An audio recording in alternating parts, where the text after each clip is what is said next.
Poco C75 pattern and password unlock video by Android. Flash ಮಾಡಿದ್ರೆ mobile reset ಮಾಡೋದು ಹೆಂಗೆ ಅಂತ ನೋಡುವ. ಫಸ್ಟು ಲಾಕ್ ಇದೆಯಾ ಚೆಕ್ ಮಾಡ್ಕೊಳ್ವಾ. ಲಾಕ್ ಇದೆ. ಈಗ ಮೊಬೈಲ್ ಸ್ವಿಚ್ ಆಫ್ ಮಾಡುವ. Volume up button and power key press ಮಾಡಿ. ಸ್ವಿಚ್ ಆಫ್ ಆಪ್ಷನ್ಸ್ ಬರುತ್ತೆ, ಸ್ವಿಚ್ ಆಫ್ ಮಾಡಿ. Next volume up button and power key press ಮಾಡಿ. MI ಪೋಕೋ ಲೋಗೋ ಬಂದ ತಕ್ಷಣ ಪವರ್ ಕೀ ರಿಲೀಸ್ ಮಾಡಿ. ನೆಕ್ಸ್ಟು ರಿಕವರಿ ಮೆನು ಬರುತ್ತೆ, ಅದರಲ್ಲಿ ವೈಪ್ ಡೇಟಾ ಸೆಲೆಕ್ಟ್ ಮಾಡಿ.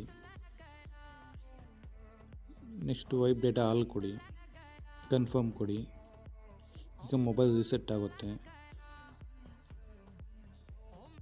ನೆಕ್ಸ್ಟು ಓಕೆ ಕೊಡಿ. ನೆಕ್ಸ್ಟ್ ರಿಬೂಟ್ ಸಿಸ್ಟಮ್ ಕೊಡಿ. ಈಗ ಮೊಬೈಲ್ ಆನ್ ಆಗುತ್ತೆ.